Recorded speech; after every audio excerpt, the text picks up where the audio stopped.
Hey everybody, I'm Lee with Olsen Equine, and today we've got something pretty special. These horses that we're working on, well, the one specifically has been lame for 2 years. Really nice barrel horse. Has been struggling for various reasons. Come check this out.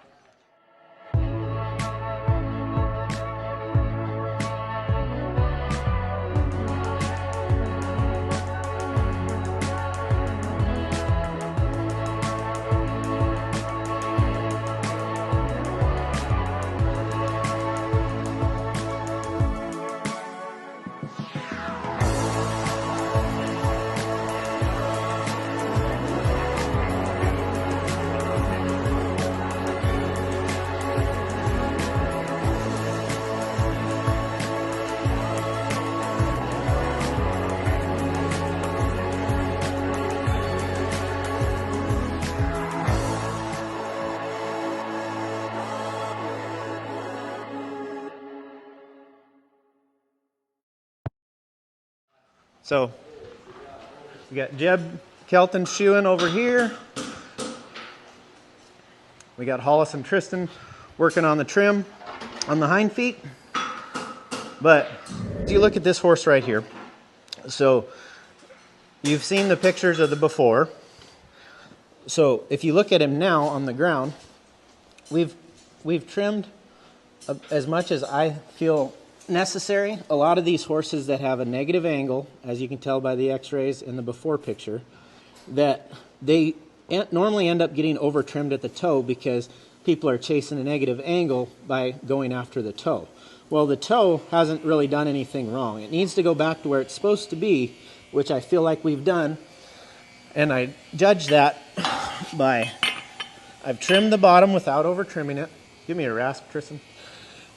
And then I've dressed the dorsal wall back to where it's supposed to be, and I used that measure by putting my rasp there, and there shouldn't be too much of a gap there, if any. So that's when I know it's time to stop, because if you over trim the toe, you're really going to have problems, and the whole foot's going to fall apart. So what I think the biggest problem on this horse is, as you can tell when you look straight behind him when he's on the ground from here, you can tell it looks like a frog's butt when he sits down. It's pinching in, it's rolling under. So that's going to tell you that he has contracted heels. And you can't feel it in the video, but there's a bump right here. You can tell the whole thing is rolling forward. And before the trim, you could tell the weight was being pushed clear up here as the heels grow forward. So what happens on these, this is caudal heel failure. So we're going to load the frog ultimately, but one way to know how much they can take is a trick that Grant Moon taught me. You just take some vet rep, and you're going to ruin this roll probably, but you crush it in half like that. It's very soft, but it's pretty firm. So what we're going to want to do is smash that down there, and we take some tape just to kind of hold it in place over the frog. We're going to do that. And the whole thing, when I put this foot down, is I want to read this horse's reaction. Does he step on it? Does he like it? Does he not like it? Right now, this horse can barely bear weight because he's shifting weight the way it is. So I'm going to put it down, then we're going to watch how his leg goes down and how his facial reaction is. Watch his face right now. He's thinking about it. Look at how he shifts weight. He hasn't stepped off it yet. This horse hasn't been able to stand evenly on his feet yet. So what's that tell us? That tells me that he likes it. That he can handle a lot of support right there. Because if you load a frog that doesn't like it, they're going to be really sore. So he just shifted his weight. Look at this. He's licking his lips.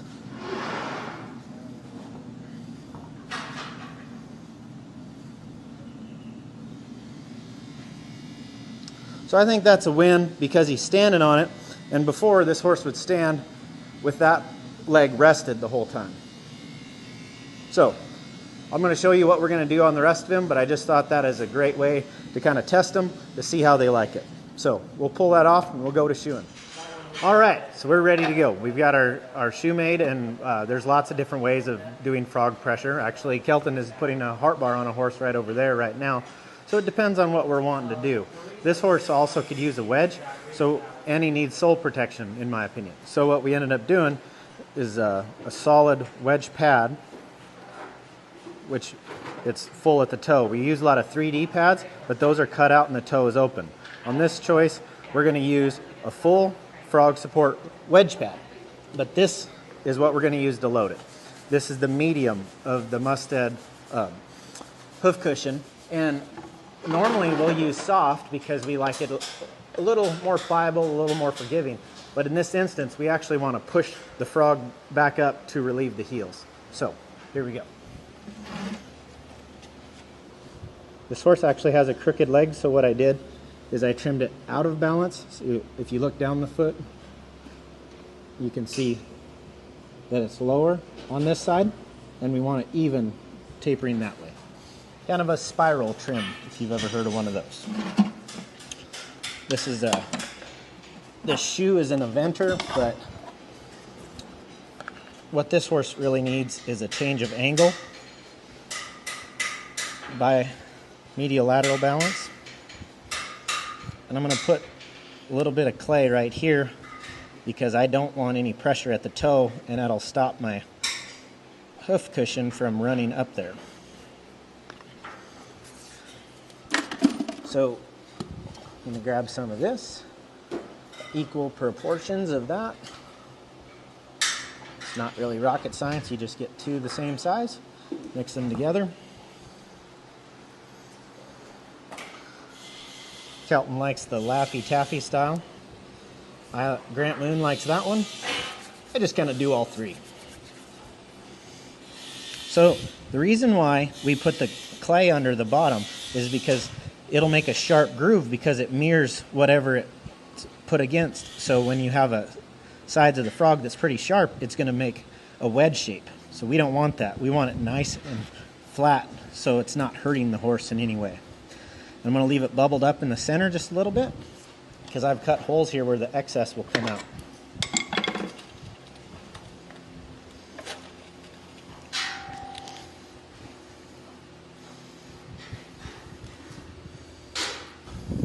Hoop, hoop, hoop.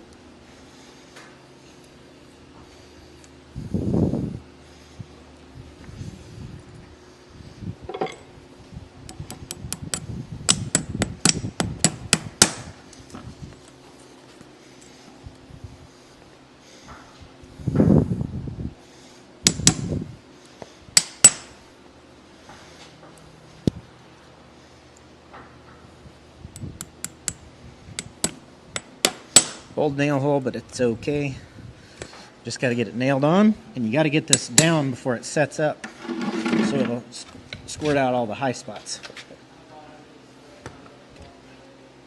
as you can see right there.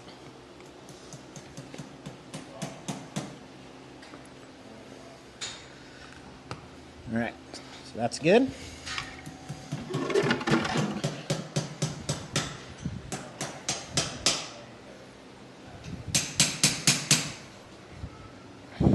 If you want to change this at all, now's your time.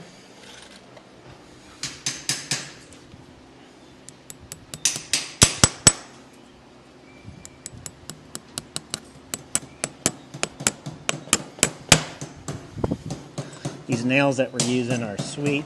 This is the Combo Endura Slim. So the Endura makes it a lot stronger, so you can ultimately get the best of both worlds with a thin shaft that's strong.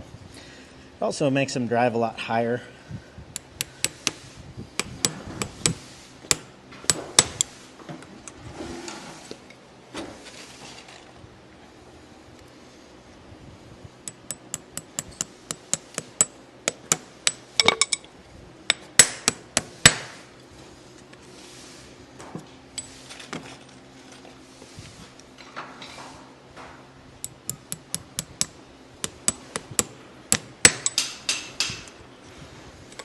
I did want to set this shoe back just a hair, so bump that back.